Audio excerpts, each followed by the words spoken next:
So Skip, it's great to finally get to talk to you. I think a good starting point would be for you to kind of explain to our readers your role as CEO of US Youth Soccer and what that entails from a 360-degree perspective. Sure. Well, again, thank you for having me.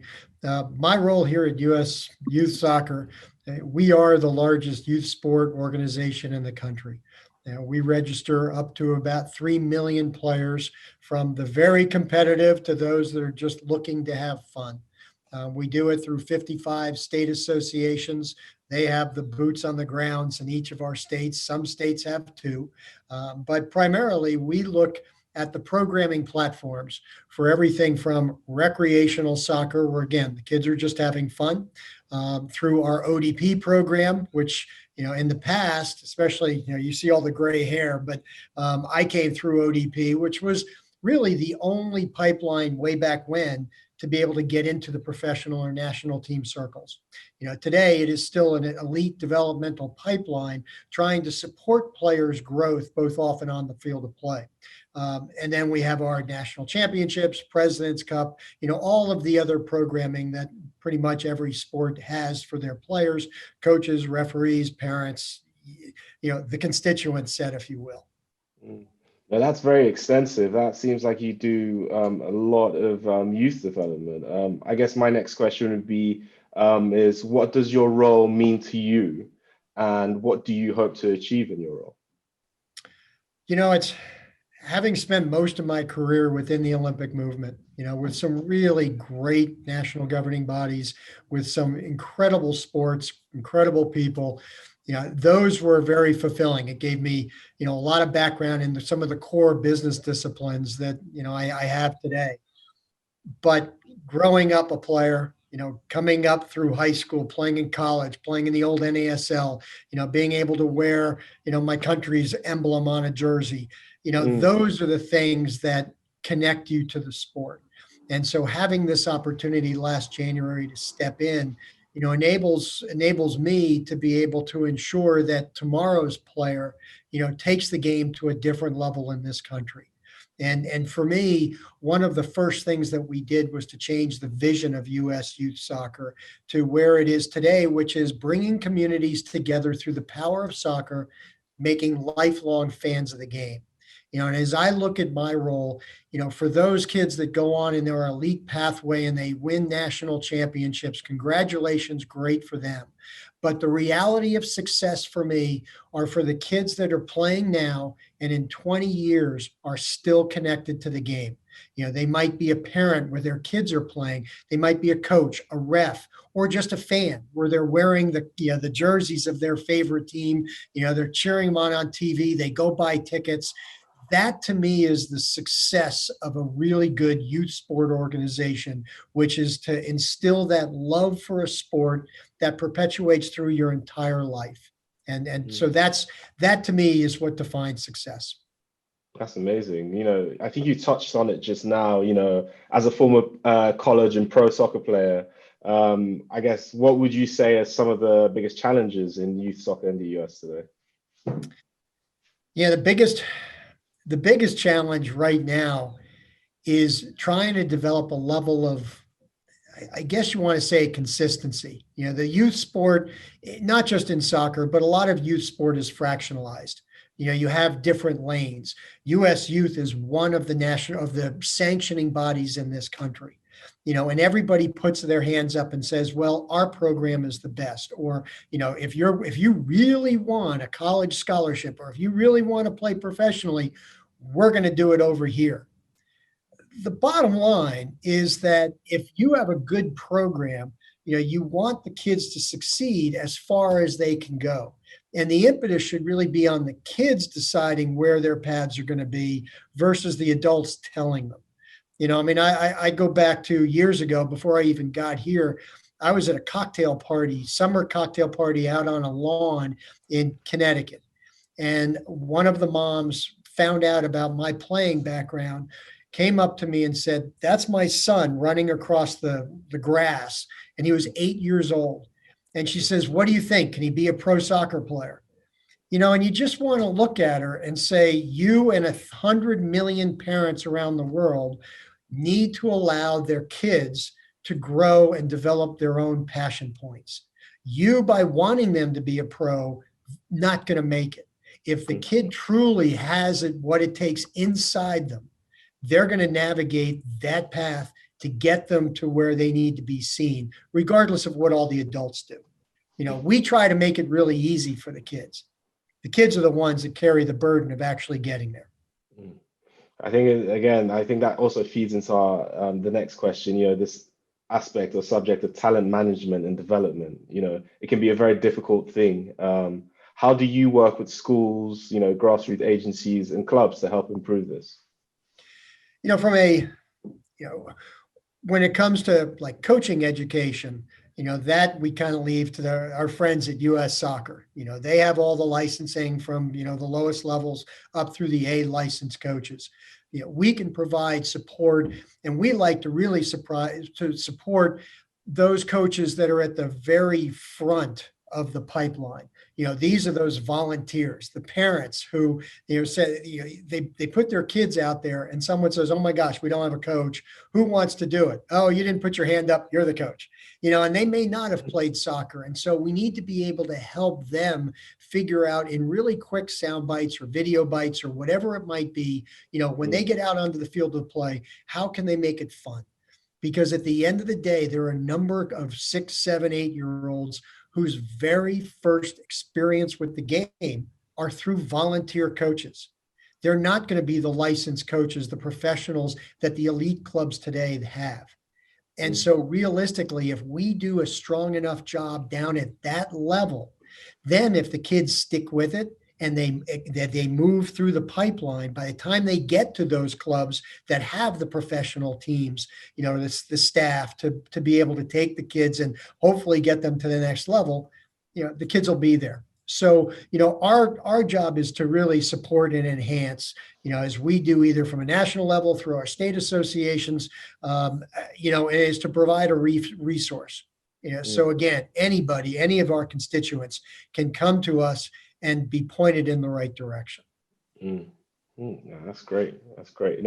I guess my next question is more of an open question, right? So, the success of like US youth soccer players or development is often measured by the success of young players abroad, playing in Europe, playing in England, Italy, Germany. Do you agree with this, or are you seeing a change in that? Yeah, I don't agree with that. And again, and here's why. It is the way of the world. I mean, yes, absolutely. In today's world, if you're playing over in England or in the Netherlands or, anywhere in Europe or South America, people think that you've made it. And the problem with that is we need to get people in the mindset that playing in MLS, USL, NWSL, you've made it. And it's a reflection of the great potential in this country. And again, and here's why. We compete to get, let's say if we wanted to have the best 11 for our national team, we are competing against soccer players that are kind of in that world.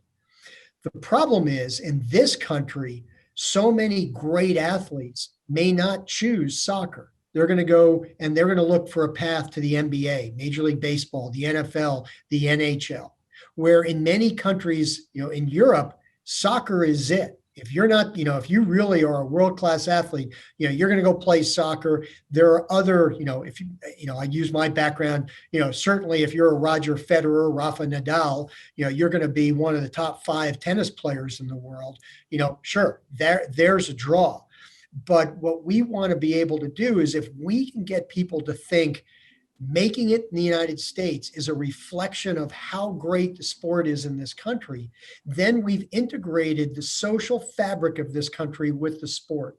And here's an analogy to that. Every February, 108 million people watch the Super Bowl. I bet you if you surveyed those people the morning of the game, a good number of them couldn't tell you the name of the 2 teams that are playing.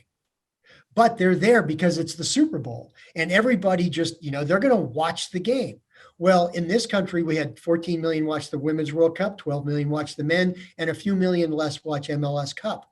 So we've got a long way to go to be able to have soccer as within the social fabric of this country. We're getting there and we're making strides every day. But again, when people tell me, oh, well, that kid made it because he's playing in the Premier League, I really want to say no, that's wrong. They've made it. Congratulations to them. But if they've made it with the crew, the Columbus crew, they've made it, and we have to start thinking that way so that soccer truly becomes part of our social fabric. That's good. That's good. Moving it on to something that, that's happening that's more current. The current pandemic has, really impacted like almost every facet of American life. How much of an impact has it had on the development of youth soccer in the US? As you said, it's impacted every corner of the globe.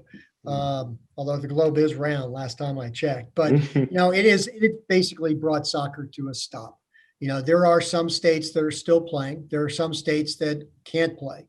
And then there's everything in between.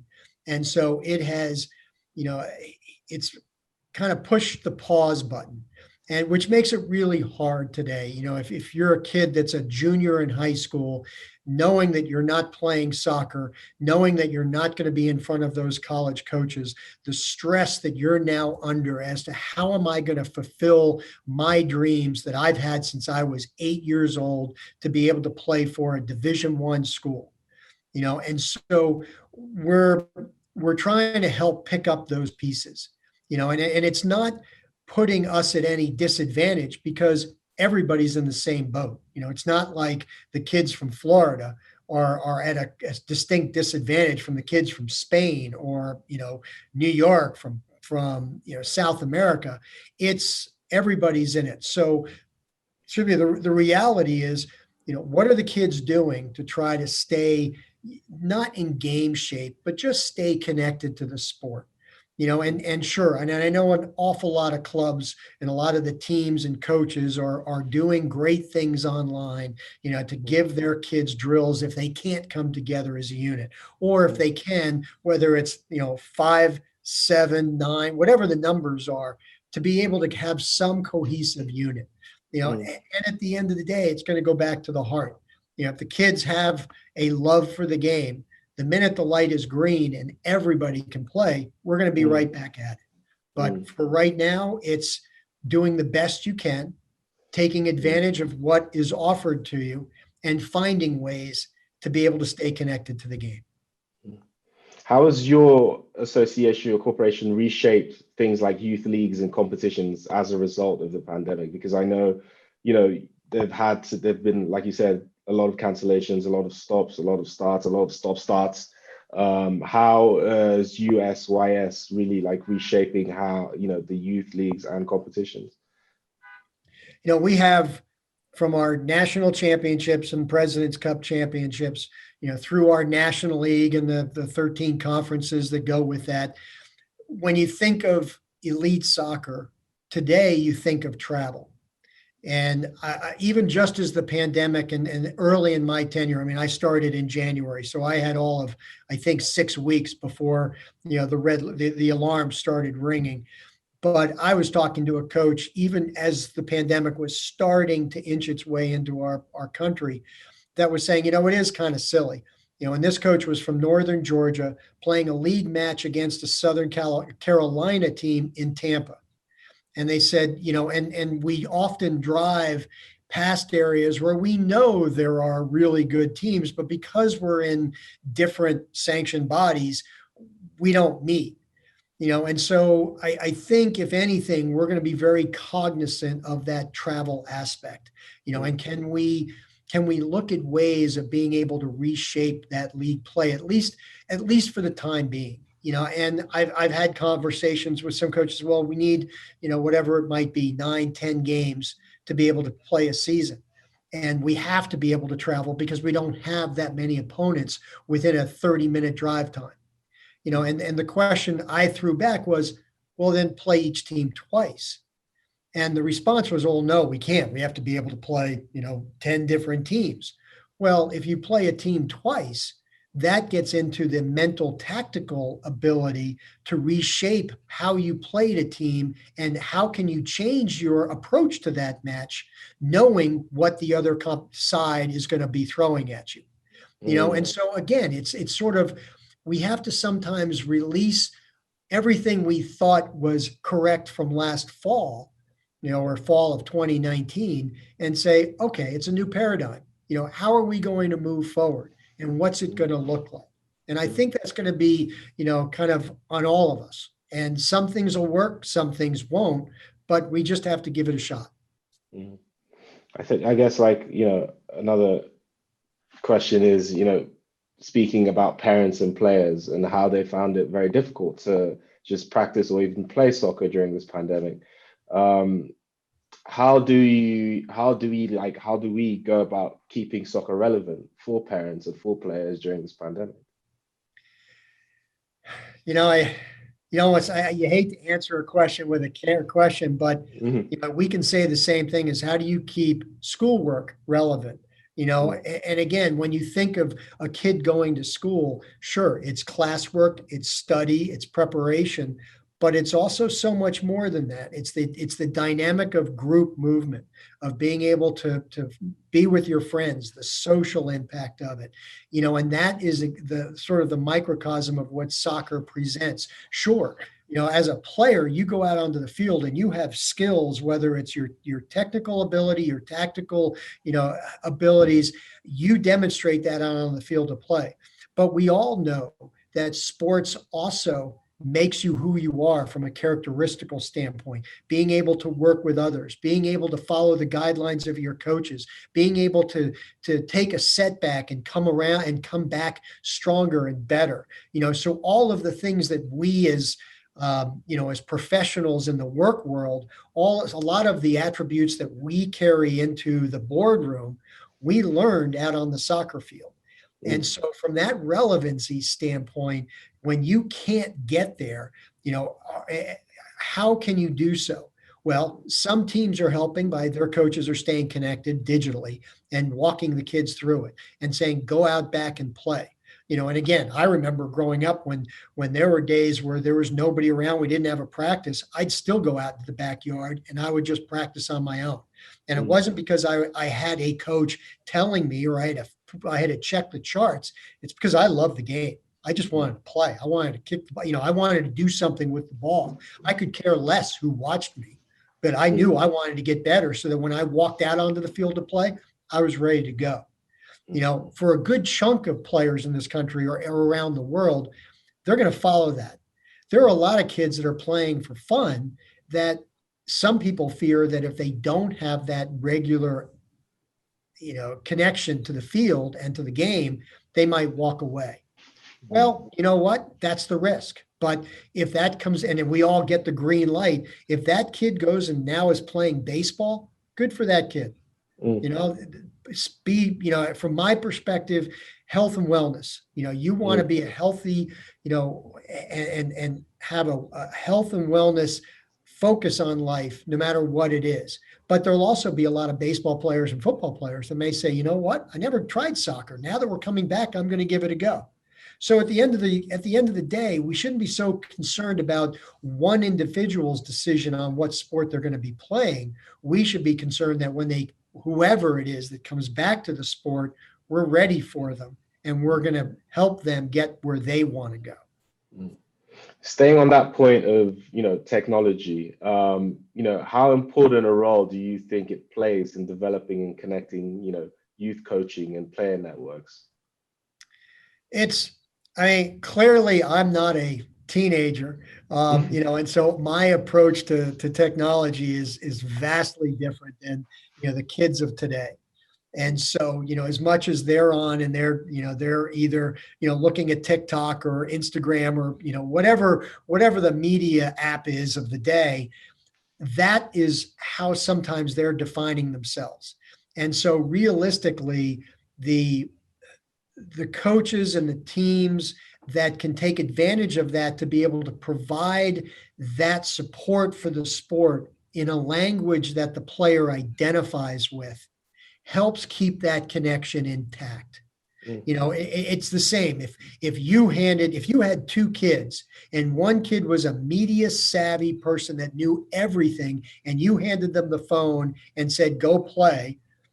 And then there was another kid that literally grew up in a silent household, never seen a screen, and you handed them that same technology, they'd be like, what do I need this for? So at the end of the day, we need to be able to provide the avenues for the kids in their language. For many, technology will be that complement.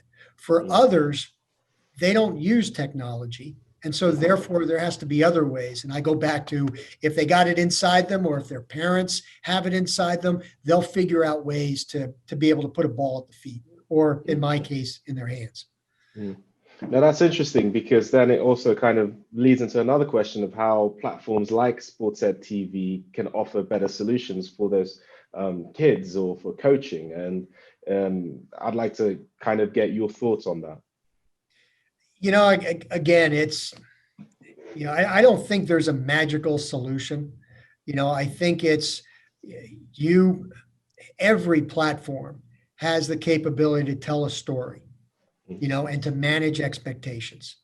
And so realistically, the story that you're telling, it has to be through your defined universe. And again, if what you guys are doing, you have a certain group of players that have just said, oh my gosh, I can't live without this.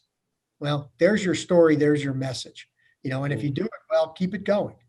And again, it's just like every other consumable product that has a brand story to tell. It's not going to be for everybody, but those that get it, love it, embrace it, and activate against it. And that's so it's like anything else. I can't be talking to my colleague at USA Water Polo and tell him how his players are going to succeed in water polo, because I have no idea. I can tell about soccer, but again, it's the same thing with a consumable technology. You guys know better than I. You're the experts. Those are your decisions. Well, that's awesome. To change gears a bit, to back to kind of coaching. How you coach a player really leaves a massive impression on like their life development.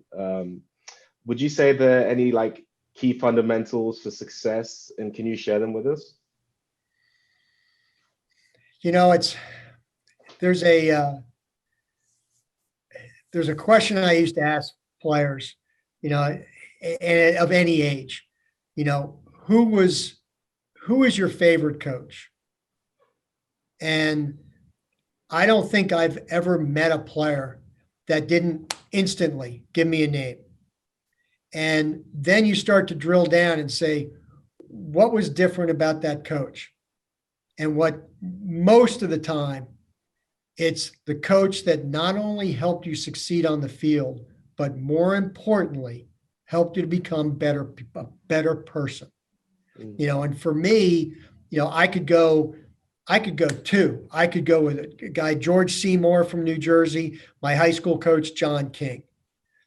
Both of them, sure, they positioned me and they took me during those years to be able to propel me into college, pro, blah, blah, blah. But what they were able to do to, again, mold me to the person that I am today, and to support me and talk to me, not just as a player, but as a person, and really show that they cared about who I was and what I was trying to accomplish in my life. That made all the difference in the world. And so I think from that standpoint, as a coach, I tell coaches, and I used to tell coaches this all the time in other sports, at the end of the day, you want to be able to stand in front of the mirror and say, are the kids that I taught 20 years ago, when they asked, who are your favorite coach? Is it you? And if it's not, why? And that's the messaging, is that coaches have to understand it's more than just X's and O's. This is a game, but it's also the game of life. And we need to understand that and communicate that, because that's what makes the difference. Oh, that's awesome. That's great. That's very inspiring. Um, I was going to ask, could I was reading about the USYS University initiative, and I was wondering if you could tell us a little bit about that. I know it's launching in January, or Yeah, was no, very good. slated Yeah, to you've been launch doing in your homework. January. That's awesome. So I wanted to, again, I really wanted to see if you could expand on that a little. Tell us what it's It about. when you're as big as USYS is, and again, 3 million kids, then you've got thousands of coaches and club administrators and parents.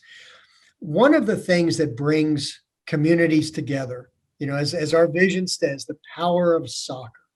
And so, realistically, with that kind of leadership position, we want to be able to offer a resource center so people can come to, and so that they can get more out of the sport than just, again, the X's and O's. So, yes, one component of university, as I'd mentioned early on about those volunteer coaches that are looking for those quick bites as to, oh my God, I'm going out with a bunch of 8-year-olds. What in the world am I going to do? I've never kicked a ball.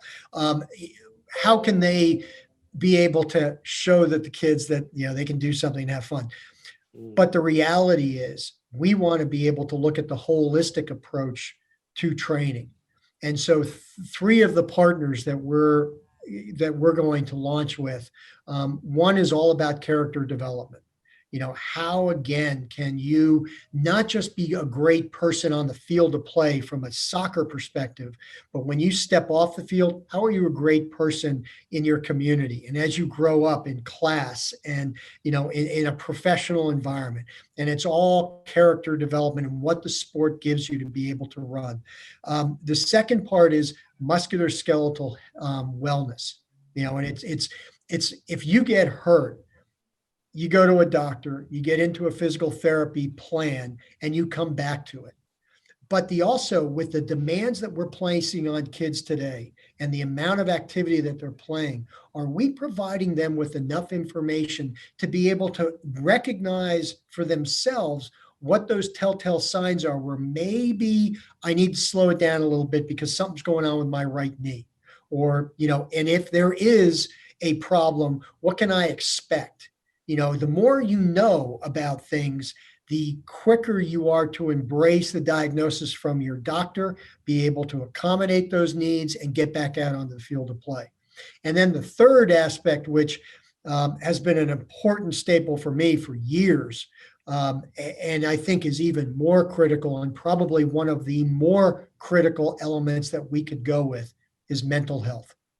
And there are kids today, whether they're sitting at home, they're stressing out over not being able to show their skills to to college coaches, that what in the world, my life is coming to an end because I didn't get a full ride scholarship to X, fill in the blank. So many kids are going through that. And, can we help that, recognize what are the signs of struggling, and to be able to share those signs and those stories of kids that have struggled and come back from it. And so we're taking a page from the major leagues and being able to say, here are some of those telltale signs and what can you do? So being able to build that kind of resource center, again, just connects all of us, and it doesn't matter whether you're from, a northern state, a southern state, from your, a high demographic profile, or, you're economically disadvantaged, or whatever your cultural differences are. Everybody has to deal with those same issues. And if we can be very inclusive in all of that, terrific. mm, Then that's a good thing. mm. No, that's great. I guess, my last question would be, what does the future hold for the US youth soccer? Well, I'd like to say we're all going to be playing soon. We canceled a lot of our competitions this year. It'd be nice. I'd love to actually be able to attend, some of our competitions, be able to get out there. But, again, the reality is we're looking at our national championships. We're asking, for a lot of feedback as to what's the best format, to qualify for, to get into, and how do we play? Same for the President's Cup, same for ODP. I've had calls over the last couple of weeks with our technical directors of all the state associations. Say, look, when I was growing up, ODP was the only game in town. It was it, and it was incredibly relevant to my career. Is it the same today?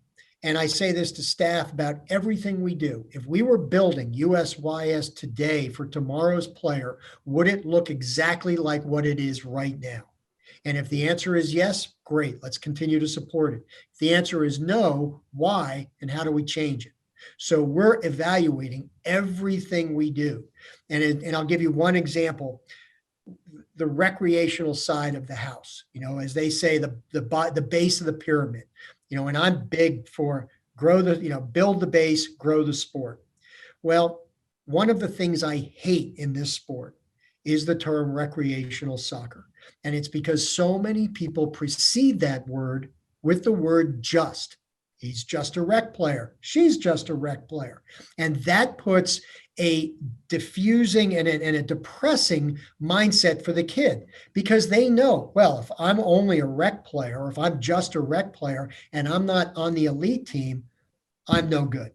And so therefore at 9, 10, 12, 14, they decide to move on. They don't play. And even clubs today and leagues don't necessarily have leagues 14 and up for kids just to play for fun. And so what we're going to do is we're going to kind of rebrand that. We're going to launch it in January, and it's going to be called League America. And any of our state associations, any of our recreational leagues around the country can use that however they want. It's like open source.